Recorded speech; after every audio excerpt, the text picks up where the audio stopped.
All right, welcome to the Explainer. Today, we are diving into a really massive piece of legislation, one that's set to reshape American industry and science for, well, decades to come. It's called the CHIPS and Science Act. So let's get right into what it is and why it matters so much. You know, it really all boils down to this one question.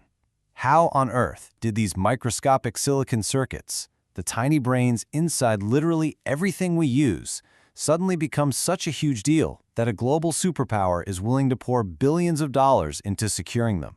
It's a question that really gets to the heart of our modern world. And here we have the answer. Back in 2022, the U.S. government put into law the CHIPS and Science Act. It's this sprawling, super ambitious piece of legislation designed to face that challenge head on. But what does it actually do? Okay, so the first and probably most famous part of the act is all about one thing: rebooting chip manufacturing right here in the U.S. This is the CHIPS part of the CHIPS and Science Act. First, let's just do a quick refresh. When we say chips, we're talking about semiconductors. And look, these aren't just for your phone or your laptop. They are the absolute bedrock of the entire global economy.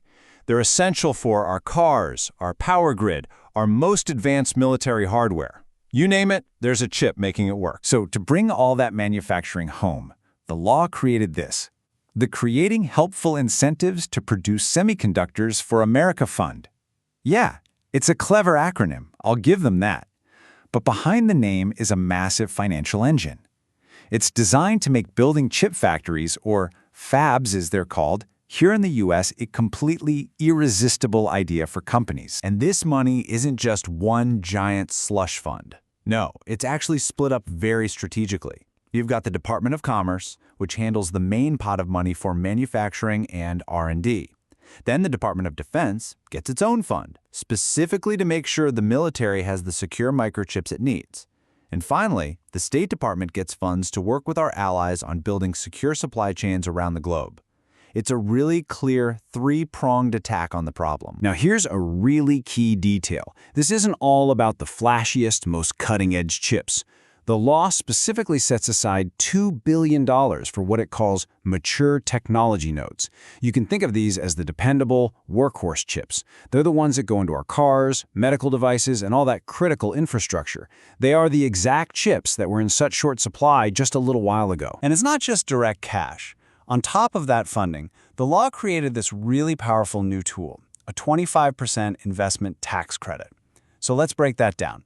If a company spends $1 billion to build a new semiconductor facility in the U.S., they can get a quarter of that, $250 million, straight back as a credit on their taxes.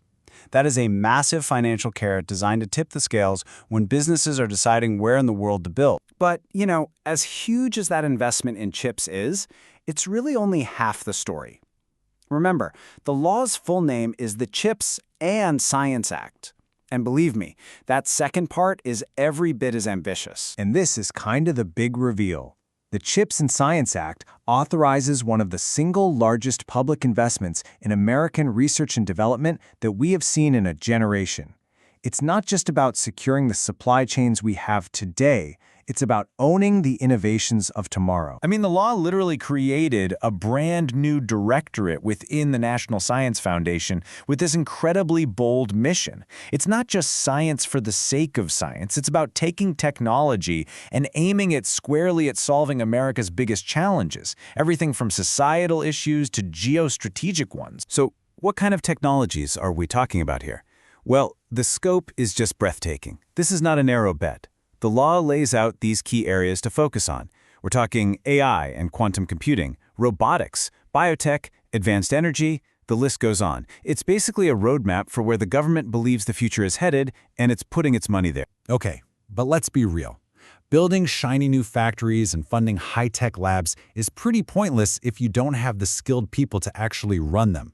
And the law puts a huge emphasis on exactly this. The strategy for the workforce is really clear, and it's pretty comprehensive.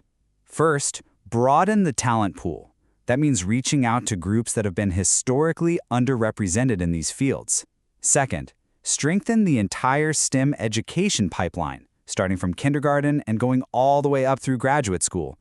And third, build these regional pipelines so that the local communities that get these new factories also get the training programs they need to fill the new jobs. And the crucial point here is that this isn't just talk. The law puts real money and real programs behind these ideas.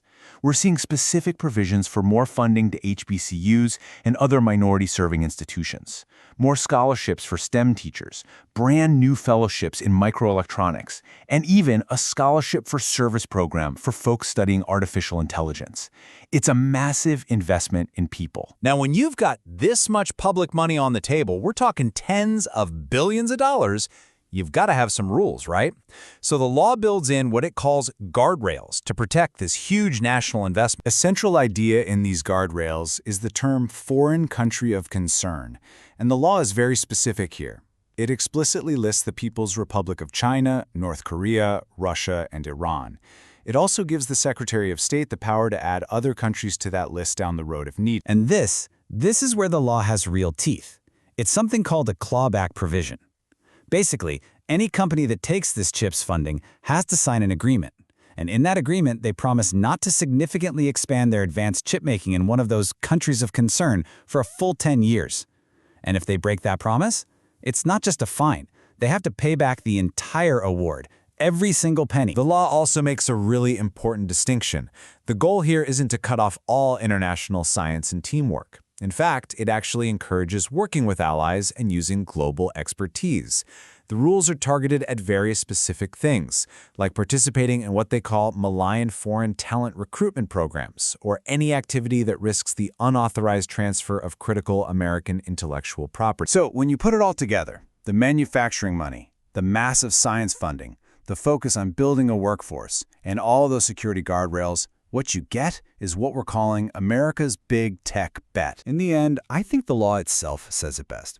The goal is, and I'm quoting here, to strengthen the leadership of the United States in semiconductor technology, grow the economy of the United States, and supports job creation, and bolster the semiconductor and skilled technical workforces. It is a truly monumental effort to bring a critical industry home and really to reignite the nation's innovation engine. So the money is there, the plans are in motion, and foundations are literally being poured as we speak. A historic investment has been made. But the big question, the one everyone is asking, is, will it be enough? Will this be the move that secures America's technological future for generations to come? The bet has been placed, and now the whole world is watching to see how it pays off. Thanks for joining us on The Explainer.